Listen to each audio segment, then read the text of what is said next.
नमस्कार दोस्तों, मेरा नाम है प्रवीण और आप देख रहे हैं पाविका फ्लड से इस चैनल को एक बार फिर से। तो आज मैं लेकर आपके लिए बहुत ही important topic again from the strength of material, यानी कि आज जो हमारा टाइप 3 है उसका दूसरा न्यूमेरिकल है, that is from the topic simple statically indeterminate problems. देखिए, इन प्रॉब्लम्स में क्या होता है कि जो भी स्टैटिक की जो सिंपल इक्वेशंस है उन इक्वेशंस का यूज नहीं किया जा सकता इन प्रॉब्लम्स को सॉल्व करने के लिए। और इसमें ये क्वेश्चन क्यों अलग है हमारे पिछले क्वेश्चन से, अब हम ये देखेंगे। क्योंकि ये जो बार आपने कंसिडर किया हुआ, यानी कि इस क्वेश्चन में कंसिडर किया हुआ है, दोनों साइड से फिक्स्ड है। इससे पहले आपने टाइप 1 टाइप 2 देखा था, जिसमें जो बार होता है हमारा एक साइड से फिक्स्ड रहता है। क्लियर हो गया? और उसके ऊपर कुछ रिजल्टेंट फोर्सेस एक्ट कर रही होती, जैसे कि सपोज 50 किलो न्यूटन, यानी कि बीच में जो फोर्स एक्ट करी 50 किलो न्यूटन। आप देख रहे हैं ये जो बार है एक साइड से ये सब्जेक्टेड है, यानी कि एक साइड से ये फिक्स्ड है वॉल में, वॉल के अंदर है, और दूसरा साइड ये फ्री एंड है। ओके, मान लीजिए यहाँ पे 25 किलो न्यूटन फोर्स एक्ट कर रही है। बट अब हम क्या करेंगे, इसके बाद हम क्या करते थे, नॉर्मली हम इसको दो टुकड़ों में डिवाइड कर लेते थे, क्योंकि ये पूरा का पूरा रॉड दो पार्ट में बना हुआ है। जैसा कि आप देख रहे हैं इस क्वेश्चन में स्पेशली ये पूरा का पूरा रॉड 3 पार्ट में बना हुआ है। इससे जो पहला क्वेश्चन आप देखा होगा, उस क्वेश्चन में हमारा जो रॉड था वो 2 पार्ट में डिवाइडेड था, और वो भी क्वेश्चन दोनों साइड से फिक्स था। बट मैं पिछले मतलब टाइप 1 और टाइप 2 की बात कर रहा हूं। उसमें क्या था, एक साइड से आपका जो रॉड था फ्री था, यानी कि हवा में है, दूसरी साइड से आपका जो रॉड है दीवार के अंदर है। ठीक है, तो इस दौरान जब हम फोर्सेस का डिटर्मिनेशन करते हैं, यानी कि अलग अलग फ्री बॉडी डायग्राम बनाते हैं, ये हो गया हमारा AB रॉड, ये हो गया हमारा मींस सपोज CD रॉड, तो यहां पर फोर्सेस को डिफाइन करना बहुत इजी होता है और फोर्सेस की वैल्यू उसी टाइम डिफाइन हो जाती है। बट इस केसेस में ऐसा नहीं होता, इन केसेस में ऐसा नहीं होता, क्योंकि इंडिविजुअली कितनी फोर्स एक्ट कर रही है ये हमें पता ही नहीं है। ठीक है, और यहां पर हम डायरेक्शन बहुत इजीली बता देते हैं, मगर यहां पर डायरेक्शन हमें प्रिडिक्ट करनी होती है और फिर देखना होता है कि क्या हमने जो डायरेक्शन अज्यूम की थी वो सही है नहीं है। अगर नहीं है तो नेगेटिव साइन आ जाएगा, तो हमें डायरेक्शन चेंज करनी पड़ती है हमारी फ्री बॉडी डायग्राम के अंदर, जो भी बार उस फोर्स से सब्जेक्टेड है। तो चलिए इसी क्वेश्चन को साथ में लेके चलेंगे। बट आगे बढ़ने से पहले अगर आपने मेरा चैनल सब्सक्राइब नहीं किया तो प्लीज ये आपसे बहुत बड़ी सी रिक्वेस्ट, क्या आप मेरा चैनल सब्सक्राइब कीजिए, लाइक एंड शेयर करना मत भूलिएगा, ताकि मैं ऐसे ही एजुकेशनल वीडियोस आपके लिए हमेशा पर लेके आता हूं। और इसी वीडियो के डिस्क्रिप्शन बॉक्स में अगर आप देंगे तो आपको एक लिंक मिलेगा, जहां से आप इसी चैप्टर, यानी कि जो हमारी प्लेलिस्ट का नाम है सिंपल स्ट्रेसेस एंड स्ट्रेन, के बाकी तमाम टॉपिक्स वीडियो भी डाउनलोड कर सकते हैं। Everything we have covered, theory से रिलेटेड जो भी प्रीवियस यूनिवर्सिटी के जो भी न्यूमेरिकल्स आए हुए सारी की सारी चीजें हमने कवर की हुई हैं। और एक छोटी सी रिक्वेस्ट, अगर आपको लगता है कि हमारे चैनल से आपने कुछ गेन किया है, क्योंकि काफी कमेंट्स आते हैं कि सर आपकी वजह से फ्लूइड मैकेनिक्स निकल गया, सर फ्लूइड मैकेनिक्स में बहुत अच्छे मार्क्स आए, तो प्लीज ये छोटी सी रिक्वेस्ट है कि आप डोनेट कर सकते हैं। उसका भी डिस्क्रिप्शन उसका भी लिंक डिस्क्रिप्शन बॉक्स में दे दिया गया है। ओके, तो चलिए इस क्वेश्चन को स्टार्ट करते हैं। मैंने काफी कुछ बताया आपको इस क्वेश्चन के बारे में, ये क्यों पिछले क्वेश्चन से अलग है। देखिए, टाइप 3 का क्वेश्चन, जो पहला क्वेश्चन 1 था, उसमें क्या था कि जो पूरा बार था 2 पार्ट में डिवाइड था। क्लियर? कुछ इस तरह से, मतलब ये था, ये बार फिक्स है दोनों साइड से दीवार पे। ओके, तो यहां पर था 2 पार्ट पे आपका रॉड डिवाइडेड था। ठीक है, तो वहां पर जो फोर्सेस कंसीडरेशन में आ रही थी, एक F1 और एक F2, यानी कि 2 तरह की फोर्सेस आ रही थी। बट यहां पर 3 रॉड में डिवाइडेड है, तो दैट मींस यहां पे फोर्सेस बढ़ जाएंगी, number of forces F1 F2 F3। तो हमें क्या बोला है, चलिए पढ़ते हैं क्वेश्चन को अपनी नेटिव लैंग्वेज हिंदी में, और साथ में लिखते हैं गिवन डेटा। अगर कोई गिवन डेटा है, आपको मालूम है गिवन डेटा जब भी लिखते हैं, सपोज अगर आप नहीं भी अटेम्प्ट कर पा रहे तो देयर में भी possibility of getting 1 to 2 marks. तो मेरी कोशिश है कि आप पूरे के पूरे क्वेश्चन कीजिए विद कंप्लीट कॉन्सेप्ट, जो आप अब हम इस वीडियो में समझेंगे। ठीक है, क्वेश्चन को पढ़ते हैं हम अपनी नेटिव लैंग्वेज में। A homogeneous bar of cross section area 500 mm² is rigidly attached as shown in figure. एक बार है, क्लियर हो गया, वो होमोजेनियस बार है, मतलब अगर स्टील से बना है तो पूरा का पूरा स्टील से बना हुआ, उसको 3 पार्ट में अलग अलग बताया हुआ है। पूरा तो जो रॉड है A से लेकर D तक है, बट उसको कुछ सेक्शन में कंसीडर किया हुआ है, जैसे AB part, BC part and CD part. और आप देख रहे हैं ये जो रॉड है ये दोनों साइड से फिक्स्ड है वॉल में। ओके, इसका जो क्रॉस सेक्शन एरिया आप देख रहे हैं, इसका जो डाया है through out the length constant है, तो डेफिनेटली इसका क्रॉस सेक्शन एरिया भी कांस्टेंट ही होगा। तो एरिया दिया हुआ है, क्रॉस सेक्शन एरिया, ओके, जो है दैट इज योर 500 mm²। ठीक है, आगे बढ़ते हैं। ओके, और ये जो रॉड है दोनों साइड से फिक्स्ड है, जैसे कि ऑलरेडी बताया हुआ है। Determine the magnitude in the nature of the stresses. Okay, हर एक AB पार्ट में, BC पार्ट में, CD पार्ट में जो स्ट्रेस पैदा हो रहा है, देखिए स्ट्रेस का एक जनरल, यानी कि जो सिंबल होता है, मैं यहां पे लिख लेता हूं, तो हमें हर एक पार्ट में बताना है, यानी कि AB पार्ट में भी बताना है, कॉमा सिग्मा BC पार्ट में भी बताना है, फिर कॉमा लिख देता हूं सिग्मा CD पार्ट में बनाया और क्वेश्चन मार्क बता देता हूं। ओके, और उसका एक तो मैग्नीट्यूड, यानी कि इनकी वैल्यू भी फाइंड आउट करनी है, और इसका क्या बोलते हैं नेचर भी, क्या बोलते हैं जो स्ट्रेस है वो टेंसाइल नेचर का है या कॉम्प्रेसिव नेचर का, वो भी हम जानेंगे। साथ में क्या दिया हुआ है, ई की वैल्यू दी हुई है, that they have given, that is your ये मॉडुलस ऑफ इलास्टिसिटी या modulus of modulus of elasticity है, ओके, जिसको हम डिनोट करें कैपिटल ई से, ठीक है। ये प्रॉपर्टी होती है मटेरियल की, कोई भी मटेरियल की। फिलहाल यहाँ पर ये जो होमोजेनियस मटेरियल मान लीजिए स्टील से बनाते हो, तो ये स्टील की प्रॉपर्टी होगी कितनी दी हुई है, 200 GPa, 200 GPa। क्लियर हो गया। चलिए इस क्वेश्चन को मिटा देते हैं ताकि हमारे पास थोड़ी सी स्पेस हो जाए। अब हम सिंपली क्या करेंगे, क्योंकि पिछला क्वेश्चन आपने देखा था वहां पर पूरा का पूरा रॉड दो पार्ट में डिवाइड था, तो सिंपली सबसे पहला काम क्या है आपका, क्योंकि दोनों साइड से फिक्स्ड है, तो यहां पर हम फोर्सेस का डिटर्मिनेशन इतनी इजी से नहीं कर सकते, और उसकी डायरेक्शन क्या होगी। तो एक काम करते हैं, मैं सबसे पहले इनके फ्री बॉडी डायग्राम बना देता हूं, ठीक है। ये हमारा रॉड AB, ध्यान से देखिएगा, ओके। दूसरा रॉड है हमारा BC, अलग अलग बुकों में अलग अलग नोटेशन है, ठीक है। और तीसरा रॉड है हमारा CD, ठीक है। मैं एकदम सिंपल आपको करके बता रहा हूं कैसे करना है, ठीक है। अब देखिए, क्योंकि दीवार दोनों साइड से, तो डेफिनेटली ये दीवार उस रॉड को दबा रही होगी। क्लियर हो गया, क्योंकि अंदर पैदा हो गया है नेट रिजल्टेंट फोर्स, ठीक है। तो डेफिनेटली अंदर स्ट्रेसेस पैदा होंगे, ये बढ़ना चाहता है मगर बढ़ नहीं पा रहा है, तो क्योंकि आपकी ये जो दीवार है ये इसको दबा रही है, यानी कि दीवार द्वारा जो फोर्स लगाई जा रही है वो कॉम्प्रेसिव नेचर की। तो मान लीजिए ये फोर्स लगा रही है कॉम्प्रेसिव नेचर की, यानी कि दबा रही है, इसका नाम मान लीजिए F1 है। क्लियर हो गया, ओके। अब आपको मालूम है कि अगर CD रॉड को, यानी कि जो CD पार्ट है इस पूरे रॉड AD का, इसको इक्विलिब्रियम में रखना है, तो मेरे को उल्टी डायरेक्शन से भी सेम अमाउंट की फोर्स लगानी पड़ेगी, F1। क्लियर हो गया, ओके, हो गया क्लियर, ओके। थोड़ी देर के लिए एक और चीज बताना चाहता था, अगर BC पार्ट को CD पार्ट से जोड़ दिया जाए तो कुछ इस तरह से बनेगा ना, ये जो C जो पोर्शन है BC पार्ट का और जो C पोर्शन है CD पार्ट का, ये जुड़ के एक बन जाएगा, ओके। और यहां पर आ जाएगा BD, कुछ इस तरह से दिखेगा। आप देख रहे हैं जो नेट रिजल्टेंट फोर्स है 50 किलो न्यूटन C पोर्शन पे, वो इस साइड जा रही है, ठीक है। This is 50 kilo newton. Clear हो गया, ये होती है नेट रिजल्टेंट फोर्स। चलिए CD जो पार्ट है आपके इस रॉड का, उसकी फोर्स की डायरेक्शन डिफाइन हो गई, और ये भी हमने डिफाइन कर दिया कि कौन सी फोर्स है, वो F1 फोर्स है, ठीक है, ओके। अब यहां पर आ जाइए BC पार्ट का, यानी कि जो BC पार्ट है इस पूरे AD रॉड का, ठीक है। अब यहां पे फोर्सेस डिफाइन करनी है, तो इससे पहले कि मैं फोर्स डिफाइन करूं यहां पर, अब आप देखिए इसकी जो फोर्स है C पोर्शन पे, जो ये वाला जो देखिए BC पार्ट का जो C पोर्शन है, वहां पे जो फोर्स डिफाइन करनी है वो कैसे डिफाइन करेंगे, देखिएगा यहां पे। अगर देखिए वो डिपेंड करता है इस फोर्स से, जो उसके बाजू में फोर्स है, उसके बाजू में जो फोर्स है वो राइट साइड पे जा रही है, तो फिर ये जो होगी इसके अपोजिट जाएगी। क्लियर हो गया, ये थंब रूल याद रख लीजिएगा, थंब रूल, और ये कभी भी गलत नहीं होगा, आप इस थंब रूल को कहीं भी यूज कर सकते हैं, ठीक है। काफी ज्यादा बुक्स में लिखा हुआ है कि आप अज्यूम कीजिए, तो हमने अज्यूम ही किया है, ठीक है, ओके। ये क्लियर हो गया। इसकी फोर्स मैंने कैसे डिफाइन की है, कैसे ठहराई है, इस फोर्स को देखते हुए इसकी जो भी डायरेक्शन होगी उसकी अपोजिट डायरेक्शन में आप बना दीजिए। मान लीजिए इस फोर्स का नाम दे दिए F2, ओके। अब इस BC पार्ट को हमें इक्विलिब्रियम में मेंटेन करना है, यानी कि स्टेडी अवस्था में मेंटेन करना है, रेस्ट पोजीशन में। तो दैट मींस अगर ये फोर्स लेफ्ट हैंड साइड जा रही है, तो इसको इक्विलिब्रियम में मेंटेन करने के लिए ये राइट साइड में जाएगी। ये भी क्लियर हो गया, कोई कंफ्यूजन नहीं होनी चाहिए, हो गया क्लियर, ओके, सिंपल है। वैसे ही अब हम AB पार्ट को भी डिफाइन कर लेते हैं। मान लीजिए ये जो AB पार्ट है और ये BC पार्ट है, अगर मैं इन दोनों को ज्वाइन करता हूं तो कुछ इस तरह से दिखेगा। B पोर्शन AB पार्ट का, B पोर्शन आपके BC पार्ट का ज्वाइन होकर एक सिंगल लाइन बन जाएगा, जो आपको इस तरह से दिखेगा। और आप देख रहे हैं B पॉइंट पे जो नेट रिजल्टेंट फोर्स है वो राइट हैंड साइड एक्ट कर रही है, 25 kilo newton. Let me check everything is working fine, या ठीक है, ओके। तो अब देखिए मैंने ऑलरेडी बताया कि इससे पहले कि मैं इस पे फोर्स डिफाइन करूं कि इसकी डायरेक्शन कौन सी साइड होगी, मैंने ऑलरेडी बताया है कि वो कौन डिफाइन करेगा, इस यहां पर पड़ने वाली फोर्स की जो डायरेक्शन होगी वो कौन डिफाइन करेगा, कौन बताएगा, ये फोर्स बताएगा, ओके। अब आप देख रहे हैं ये फोर्स राइट साइड पे एक्ट करी, तो दैट मींस ये उल्टे साइड पे एक्ट कर लेगी। सिंपल सा ये लॉजिक है, आप यूज कर सकते हैं। F1 हम यूज कर चुके हैं, F2 अब हम यूज करेंगे F3। अब इस AB पार्ट को इक्विलिब्रियम में मेंटेन करने के लिए क्या आपको फोर्स लगानी पड़ेगी दूसरी साइड से, क्योंकि ये आपकी जो F3 है ये लेफ्ट हैंड साइड जा रही है, तो दैट मींस ये अपोजिट साइड जाएगी। याद रखिएगा यहां पर हमेशा फोर्स अपोजिट ही होती है, ठीक है। यहां पर देखिए तो ये हो जाएगा F3। क्लियर हो गया। तो आप सिंपल देख रहे हैं कि हमने जो अज्यूम किया कि जो CD पार्ट है आपका कॉम्प्रेस हो रहा है, यानी कि कॉन्ट्रैक्ट हो रहा है, क्योंकि फोर्सेस दबा रही है। यहां पर भी कॉम्प्रेस हो रहा है और यहां पर भी कॉम्प्रेस हो रहा है, हो गया क्लियर, ओके। तो सारी चीजें तो ओके हैं। लेट मी चेक, कुछ हमें कुछ वो तो नहीं कर रही है, हाँ एकदम ओके, कोई प्रॉब्लम नहीं, ओके। ये तो क्लियर हो गया, ओके। अब बारी आती है भाई, ये नेट रिजल्टेंट फोर्स क्या होता है। नेट रिजल्टेंट फोर्स यानी कि डिफरेंस इन फोर्स, ठीक है। अब देखिए नेट रिजल्टेंट फोर्स मतलब डिफरेंस इन टू फोर्सेस।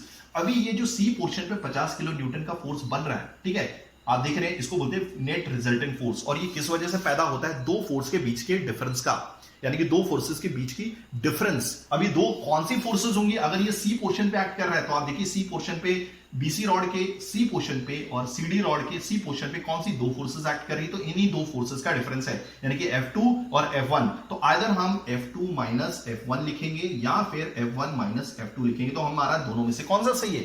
ठीक है, और फिर उसको इक्वेट कर देंगे 50 किलो न्यूटन से। तो वो हम कैसे डिफाइन करेंगे? आप देखिएगा, इसकी जो खुद की डायरेक्शन है नेट रिजल्टेंट फोर्स की, आप देख रहे हैं डायरेक्शन राइट हैंड साइड है। तो जो भी फोर्स इन दोनों फोर्सेस में से जो भी डायरेक्शन होगी इन दोनों फोर्सेस की, जिस फोर्स की डायरेक्शन इस फोर्स से मैच हो जाए, यानी कि नेट रिजल्टेंट फोर्स से मैच हो जाए, आप समझ जाएंगे कि वही बड़ी फोर्स है। तो आप देख रहे हैं इसकी जो खुद की डायरेक्शन है net resultant force C part पे, वो राइट हैंड साइड पे एक्ट कर रहा है। तो ये जो F1 फोर्स है वो खुद राइट हैंड साइड पे जा रही है, तो दैट मींस F1 बड़ा होगा F2 से। तो अब हम लिखेंगे F1 माइनस F2, ना कि F2 माइनस F1। तो इसे क्रॉस कर दीजिए, ये सही हो गया। तो मैं इसको मिटा देता हूं, ठीक है। ओके, तो F1 minus F2 can be written as 50 kilo newton. तो चलिए, ये हमारी हो गई एक इक्वेशन, इसे लिखे रहने दीजिए। ओके, वैसे ही मैं यहां भी डिफाइन कर दूंगा। अब मेरे को F2 माइनस F3 लिखना है या F3 माइनस F2, वो डिपेंड करता है कि कौन सी फोर्स बड़ी है। ओके, तो F2 बड़ी है या F3 बड़ी है, वो कौन डिफाइन करेगा? नेट रिजल्टेंट फोर्स की जो डायरेक्शन होगी। आप देख रहे हैं नेट रिजल्टेंट फोर्स की डायरेक्शन बी पोर्शन पे राइट साइड पे जा रही है, तो ये वाली फोर्स बड़ी होगी क्योंकि इसकी भी डायरेक्शन उसी साइड में। तो हम लिखेंगे F2 minus F3। Okay, net resultant force कितना है? 25 किलो न्यूटन। तो ये हो गई हमारी दूसरी इक्वेशन, हो गया। ओके, ऑलरेडी मालूम है कि नेट रिजल्टेंट फोर्स ये आ गई है बी पोर्शन और सी पोर्शन पे, तो ये बढ़ने की कोशिश करेगा, मगर ये बढ़ नहीं पाएगा क्योंकि दोनों साइड से आपकी दीवार है। तो जो टोटल चेंज आएगा लेंथ में, वो तो जीरो ही होगा।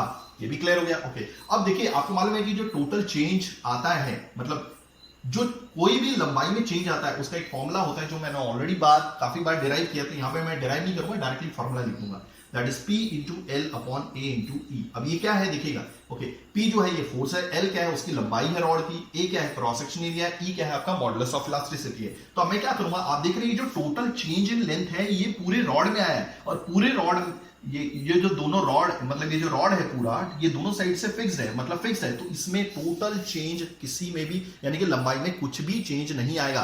हाँ, अगर आता भी है, सपोज AB में आता है, ये एक्सपैंड हो गया, तो ये बेचारा कॉन्ट्रैक्ट हो जाएगा, ये सिकुड़ जाएगा, ठीक है, क्योंकि टोटल चेंज तो आना नहीं है। हाँ, अगर ये एक्सपैंड होता है तो ये सिकुड़ जाएगा। ओके, और ये भी एक्सपैंड होता है तो ये और सिकुड़ जाएगा। तो वैसे अगर बात करेंगे तो AB रॉड एक्सपैंड हो गया, CD रॉड एक्सपैंड हो गया, मगर जितना एक्सपैंड हुआ AB और जितना रॉड आपका CD भी एक्सपैंड हुआ, उतना ये कॉन्ट्रैक्ट हो जाएगा। यानी कि टोटल जो चेंज आया आपकी लेंथ में वो जीरो ही रहेगा। आपस में जरूर कॉन्ट्रैक्ट या इलोंगेट आपस में हो सकते हैं, वो डिपेंड करता है फोर्सेस के नेचर के ऊपर, ठीक है। ओके, तो सबसे पहले काम करते हैं, total change in length is equal to zero. तो मैं इंडिविजुअली लिख सकता हूं ना, total change in length of this plus total change in length of BC plus total change in length of CD is equal to zero, ऐसे लिख ही सकता हूं।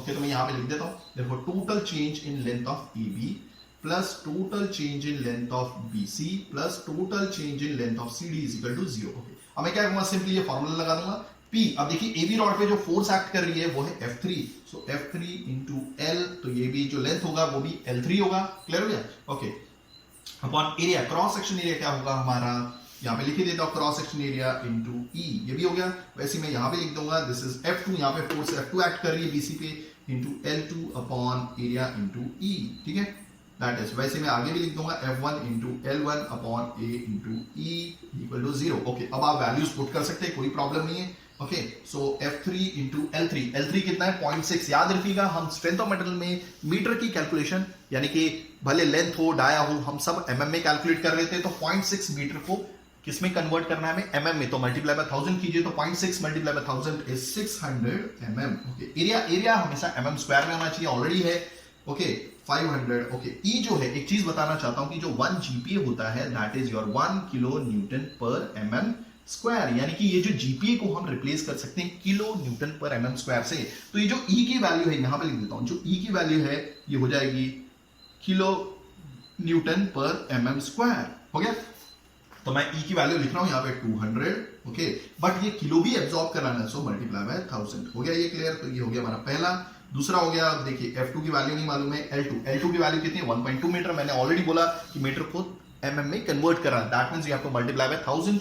ओके, तो ये हो जाएगा कितना, 1.2 मीटर को 1000 से मल्टीप्लाई करेंगे तो ये हो जाएगा 1200 mm डिवाइड बाय 500। बाकी तो सब सेम ही है लगभग 200, क्योंकि ये पूरा का पूरा तो स्टील से बना है, तो सबके लिए ई की वैल्यू सेम रहेगी। क्रॉस सेक्शन एरिया भी इनका डाया कहीं भी चेंज नहीं हो रहा, तो क्रॉस सेक्शन एरिया भी सेम ही रहने वाला है। ओके, तो ये भी हो गया। ओके, प्लस अब क्या रहेगा, F1 इंटू L1 की वैल्यू 0.9 मीटर मल्टीप्लाई बाय 1000 कीजिए, so that will be your 900 mm। Okay, divide by 500 into 200, देखो 500 क्रॉस सेक्शन एरिया है। ओके, 200 क्या था आपका, ई की वैल्यू थी, मल्टीप्लाई बाय 1000 करना ही था, क्योंकि मैंने ऑलरेडी बोला है that is equal to 0। Clear हो गया? ओके, तो अब आप देख रहे हैं अभी हमने कर दिया। अगर आप इसे सॉल्व करेंगे, ठीक है, तो मैं काम करता हूं, यहां पर इक्वेशन लिख देता हूं। ठीक है, ये तो मैंने लिख दिया। अगर आप इसे सॉल्व करेंगे तो the equation which is coming out to be, ये आ रही है 6 इंटू 10⁻⁻6 F3, याद रखिएगा ये -6 है, ठीक है, plus 1.2 into 10⁻5 F2 plus 9 into 10⁻6 F1 equal to 0। अब क्या करना है आपको, सिंपली देखिए पूरी इक्वेशन आइदर F3 में कन्वर्ट कर लीजिए, या फिर F2 में, या फिर F1 पे, ये आपकी मर्जी है। तो मैंने किस में कन्वर्ट किया था, ये पूरी की पूरी इक्वेशन F2 में कन्वर्ट कर दी थी। अभी देख लीजिए मैं सिंपली क्या कर रहा हूं, समझ में आ गया? ओके, मैं पूरी की पूरी इक्वेशन जो है ये F2 में कन्वर्ट करने वाला हूं, ताकि F2 की वैल्यू मिले। इसी का यूज करके फिर हम ये इक्वेशंस का यूज करके F1 और F2 F3 की वैल्यू निकाल लेंगे। ओके, सो सबसे पहले मैं पूरी इक्वेशन F2 में कन्वर्ट करता हूं, क्योंकि F3 है, F2 है, F1 है, तो ये इक्वेशन सॉल्व नहीं होगी, और इसमें सिंपल स्टैटिक इक्वेशन यूज नहीं होती इन प्रॉब्लम्स को सॉल्व करने के लिए। इसी वजह से इसे कहा जाता है सिंपल स्टैटिकली इनडिटर्मिनेट प्रॉब्लम्स। ठीक है, ओके, तो मैं F3 को रिप्लेस करूंगा F2 से, तो हमारे पास कौन सा रिलेशन है, देखिए, तो ये तो नहीं है, F3 को F2 से रिप्लेस करना है, तो मैं यही सेकंड रिलेशन यूज करूंगा जिसमें F2 और F3 दिया हुआ है। ओके, तो मैं F3 को यहां पर रिप्लेस करना चाहता हूं, यानी कि इसका यूज करके F3 क्या लिखूंगा, नेगेटिव F3 को उस साइड भेज दूंगा, प्लस पॉजिटिव F3 हो जाएगा, और ये हो जाएगा F2 -25। हो गया क्लियर? तो मैं F3 की जगह क्या लिखूंगा, 6 इंटू 10⁻6 F3 की जगह, दैट इज योर F2 -25, यहाँ पे माइनस है। हो गया? क्लियर हो गया? चलिए, ये दूसरा वाला वैल्यू तो ऑलरेडी F2 में, तो इसको तो छेड़ने की कोई जरूरत नहीं है। 10⁻5 F2 प्लस 9 इंटू 10⁻6। ओके, अब आप देखिए F1 को F2 बनाना है, तो यहाँ पर हमारे पास एक और रिलेशन है, तो हमें F1 से F2 बनाना है। तो एक काम कीजिए, यहाँ पर F1 को यहाँ रहने दीजिए, नेगेटिव F2 उस साइड भेजेंगे, तो ये कितना हो जाएगा, that is your 50 plus F2। तो ये हो गया, F1 की जगह 50 प्लस F2 लिख दीजिए, दैट इज 50 प्लस F2। तब आप देखिए पूरी इक्वेशन आपकी F2 में हो गई है। अगर आप इसी को यूज करके निकालेंगे तो the F2 is coming out to be कितना है, -10.91 किलो न्यूटन। याद रखिएगा, क्योंकि क्या बोलते हैं, हाँ, ये जो वैल्यूज हैं, देखिए ये जो डिफरेंस हम जो यूज कर रहे हैं वो भी किलो न्यूटन में, तो जो निकलने वाला है वो भी किलो न्यूटन में ही निकलेगा। क्लियर हो गया? ओके, अगर हमें कहीं भी इसकी वैल्यू यूज करनी है तो दैट मींस हमें किलो एब्जॉर्ब कराना पड़ेगा, इसका भी ध्यान रखिएगा। दूसरी चीज, अब देखिए F2 की वैल्यू नेगेटिव आ रही है, यानी कि जो हमने क्या बोलते हैं फोर्सेस की डायरेक्शन पकड़ी थी वो गलत है, यानी कि अपोजिट होनी चाहिए। तो F2 इज नेगेटिव 10.91, तो दैट मींस आपका जो यहां पर देखिए जो अभी निकल के आया है, यानी कि जो फ्री बॉडी डायग्राम, ये किसका है, F2 यहां पे एक्ट कर रही है, तो यहां पर बनाता हूं। ठीक है, सो एक काम करता हूं यहां पर, तो आइदर आप यहां भी बना सकते हैं, या फिर मतलब ये तो ओरिजिनल था। ओके, मैं यहां पे बना देता हूं, यानी कि F2 इस डायरेक्शन में एक्ट कर रही चाहिए। तो जो फोर्स का नेचर है वो टेंसाइल नेचर है, यानी कि इलोंगेट हो रहा है। ठीक है, बट टोटल चेंज आपका 0 ही आएगा, क्योंकि दोनों साइड दीवार है। तो अगर ये इलोंगेट हो रहा है तो डेफिनेटली आइदर ये कॉन्ट्रैक्ट हो रहा होगा, या फिर ये कॉन्ट्रैक्ट हो रहा होगा, बट ये डिपेंड करता है फोर्सेस की वैल्यू पे। ओके, तो ये हो गया F2 की वैल्यू। ठीक है, यहां पे लिख देता हूं F2 की वैल्यू कितनी आई, that is 10.91 kilo newton. But अब लगाते वक्त आप नेगेटिव साइन हटा देंगे, क्योंकि आपने डायरेक्शन चेंज कर दिया। और क्लियर हो गया? और कहीं पर भी अगर आप वैल्यूज पुट कर रहे हैं इसकी, तो नेगेटिव ही यूज करेंगे। हो गया क्लियर? ओके, चलिए, क्योंकि इक्वेशन ही उसी हिसाब से बनाई हुई है हमने। ठीक है, तो अब ये हो गया हमारा F2। अब देखिए, अब इस इक्वेशन का यूज करके हम F1 निकाल लेंगे। सो देयरफॉर अगर आप यूज करेंगे, that is your 50 plus F2। Okay, तो आप देखिए 50 प्लस F2 की वैल्यू कितनी है, this is negative 10.91। Okay, this is 50 plus minus minus 10.91, that is equal to, ये कितना आ रहा है, F2 की जो वैल्यू आ रही है, this is coming out to be, sorry F1 की वैल्यू नहीं। ओके, तो F1 की जो वैल्यू आ रही है, this is coming out to be 39.091 kilo newton. Clear हो गया? चलिए, तो आप देख रहे हैं जो F1 की जो वैल्यू आ रही है पॉजिटिव आ रही है, तो दैट मींस ये जो हमने वैल्यू कंसीडर की है, मतलब ये जो फ्री बॉडी डायग्राम में हमने फोर्सेस की डायरेक्शन कंसीडर की थी, ये राइट है। और ये रॉन्ग थी, इसलिए हमने ये नया बना दिया। ओके, कौन सा रॉड है? That is BC। हो गया, चलिए ये इसको मिटा देता हूं। अब काफी स्टूडेंट्स बोल रहे हैं कि भाई आप अपना वो लेके आइए। ओके, तो देखिए यहाँ पे लिख दिया मैंने। ओके, तो एक काम करता हूँ, ये जो F2 की वैल्यू है यहाँ पे लिख लेता हूँ, that is negative 10.91 kilo Newton, यानी कि बोर्ड बड़ा कीजिए सर। तो मैं काम करूंगा कि मैं लेके आऊंगा, डोंट वरी, 39.091 किलो न्यूटन। हो गया ये भी, चलिए इसको मिटा देता हूं। ओके, अब हमें किसको डिफाइन कर रहे हैं? F3 को। F3 की वैल्यू देखिए यहाँ पर, F3 is equal to F2 minus 25। Okay, so F2 की वैल्यू तो मालूम है, वही तो हमें भरनी है, फिल करनी थी। Okay, so F3 is equal to, F2 की वैल्यू कितनी है? That is negative 10.91 minus 25। तो देखिए F3 जो आया वो भी नेगेटिव नेगेटिव पॉजिटिव ही आएगा, मतलब ऐड करना है, साइन माइनस का आ जाएगा। सो कितना है? F3 निकाल रहे हैं, तो F3 जो आ जाएगा, this is coming up to be, कितना लिखा है मैंने? हाँ, that is your negative 35.91 kilo newton. Clear हो गया? तो यहां पर भी लिख देता हूं, therefore F3 is equal to negative 35.91 kilo newton. अब ये नेगेटिव आ रहा है, तो दैट मींस जो हमने डायरेक्शन कंसीडर की थी वो सही नहीं है, तो आप कुछ इस तरह से आप डायरेक्शन चेंज करेंगे, यानी कि जो ये रॉन्ग डायरेक्शन थी, तो इसकी डायरेक्शन अंदर की तरफ है, तो दैट मींस ये बाहर की तरफ आ जाएगा। सो योर AB, अब ये राइट हो गया, ये भी राइट हो गया, ये भी राइट हो गया, तो दैट इज योर F3। हो गया क्लियर? ओके, अब हमसे क्या पूछा था भाई? हमें फोर्सेस की डायरेक्शन या फिर फोर्सेस नहीं पूछा था, हमें पूछा था स्ट्रेस कितना है। तो सिंपली सबसे पहले हम एक काम करेंगे, फिलहाल इसको मिटा देते हैं।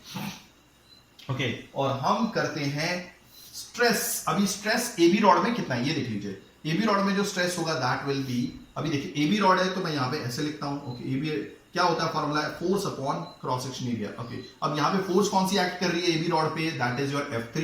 Okay, cross section area already ये देखिए, सबका क्रॉस सेक्शन एरिया तो सेम ही है, so therefore AB equal to F3। F3 की वैल्यू कितनी है? F3 की वैल्यू ये है, नेगेटिव नहीं लेना, याद रखिएगा, क्योंकि हमने नेगेटिव क्या बताता है कि उसका नेचर कैसा है, टेंसाइल है, कॉम्प्रेसिव है। अभी यहाँ पे नेगेटिव आया तो दैट मींस यहाँ पे फोर्सेस की डायरेक्शन उल्टी होनी चाहिए, यानी कि जो बार है वो सब्जेक्ट हो रहा है आपका टेंसाइल फोर्स से, यहाँ भी टेंसाइल फोर्स से सब्जेक्ट हो रहा है, और यहाँ पर आपका क्या हो रहा है? कंप्रेसिव नेचर, यानी कि दबाने का नेचर है इस मतलब फोर्स का। ठीक है, तो जो फोर्सेस होंगी, मतलब जो स्ट्रेस पैदा हो रही है उसका भी नेचर टेंसाइल होगा, इधर भी टेंसाइल होगा, और यहाँ पे कंप्रेसिव नेचर होगा आपका स्ट्रेसेस का। ठीक है, नेचर तो आपको फोर्स की डायरेक्शन देख के ही पता चल जाएगा। ओके, तो F3 हो जाएगा, यहां पे काम कर देता हूं। F3 is your 35.91। आप चाहे तो लिख सकते हैं, कोई प्रॉब्लम नहीं है, negative sign, but negative sign आपको ये बता देगा कि आपका जो फोर्सेस क्या बोलते हैं, ठीक है, वैसे भी कोई फर्क नहीं पड़ता, आप बेटर है कि आप पॉजिटिव वैल्यू ही लीजिए। ठीक है, क्योंकि नेगेटिव साइन था, नेगेटिव साइन क्या बता रहा था आपको कि इसका फोर्स का डायरेक्शन जो उल्टा होना चाहिए, इसी वजह से कि क्या बोलते हैं, स्ट्रेस आइदर कॉम्प्रेसिव नेचर का है या फिर फोर्स आपका कॉम्प्रेसिव नेचर का है या फिर टेंसाइल नेचर का, वो पता चलता है, यानी कि स्ट्रेस या फोर्स की टेंसाइल नेचर या कॉम्प्रेसिव नेचर का पता चलता है। ठीक है, तो यहाँ पर साफ साफ दिख रहा है फोर्स आपकी जो लगेगी वो कौन से नेचर की होगी? टेंसाइल नेचर की, तो पैदा होने वाला स्ट्रेस भी आपका टेंसाइल नेचर का होगा। ओके, तो अब ये 35 किलो न्यूटन है, तो मल्टीप्लाई बाय 1000 कीजिए, किलो है यानी कि 1000 का एब्सॉर्ब कराना पड़ेगा। एरिया, क्रॉस सेक्शन एरिया सबके लिए सेम ही है, तो 500 mm स्क्वायर। तो देख लीजिएगा, इसकी यूनिट ये हो जाएगी यूनिट, और ये नीचे आ जाएगा mm स्क्वायर में, क्योंकि ये पूरा पूरा न्यूटन में और ये mm स्क्वायर में। तो कितना आ गया भाई? ये sigma AB is coming up to be, कितना आ रहा है ये? या 71.82 न्यूटन पर mm स्क्वायर। हो गया, तो वैसे ही अब हम इस ऐसी फॉर्मूले का यूज करके BC का भी निकाल लेंगे। फॉर्मूला क्या है? F अपॉन A, ये जनरल फॉर्मूला है, तो F यहाँ पे फोर्स कौन सी एक्ट कर रही है? दैट इज योर F2 की वैल्यू कितनी है? This is coming out to be कितना? 10.91 अपॉन 500। ओके, हाँ, ये किलो में, किलो न्यूटन में है, तो यानी कि 1000 से मल्टीप्लाई करेंगे तो जो वैल्यू आ रही है BC की, this is coming out to be, कितनी आ रही है ये? 21.8। तो 21.8 न्यूटन पर mm स्क्वायर। हो गया ये। और फाइनली अब हम निकाल लेंगे हमारी CD की, CD स्ट्रेस। ठीक है, तो that is your F1 by A, क्योंकि यहां पर जो CD पर जो फोर्स एक्ट कर रही है F1 है, सो F1 का जो क्या बोलते हैं, जो नेचर है वो ऑलरेडी कॉम्प्रेसिव नेचर ही है, 39.091 मल्टीप्लाई बाय 1000, यानी कि किलो हमें एब्जॉर्ब कराना है, divide by 500, which is coming up to be, कितना रही है CD ना, this is coming up to be 78.18. This is 78.18 Newton पर mm स्क्वायर। और देख लीजिए नेचर जो है इसका, देखिए इसका नेचर क्या है, इस फोर्स से आप बता सकते हैं। देखिए इसका जो नेचर है, स्ट्रेसेस जो पैदा हो रही है उसका जो नेचर है कॉम्प्रेसिव नेचर का है। यहाँ पे फोर्स आपका टेंसाइल नेचर के हिसाब से एक्ट करे तो स्ट्रेस पैदा होने वाला भी वो भी टेंसाइल नेचर का होगा। ओके, यहाँ पर भी जो फोर्स यानी कि जो एक्ट कर रही है वो इसको खींच रही है, तो दैट मीन्स यहाँ पर भी जो फोर्स का या फिर बोल सकते हैं जो पैदा होने वाली स्ट्रेस है, स्ट्रेस क्या होती है, एक रेजिस्टिंग फोर्स होती है जो यूनिट क्रॉस सेक्शन एरिया पे एक्ट करती है, उसका नेचर भी आपका क्या रहेगा, that is a tensile nature होगा। तो आई होप आपको चीजें समझ में आई होंगी। अगर आप ऐसी एजुकेशनल वीडियो चाहते हैं तो please do right A comment में, पूरी कोशिश करूंगा टाइमली वीडियोस लेके आने की। थैंक्स फॉर वॉचिंग, धन्यवाद, थैंक यू, धन्यवाद।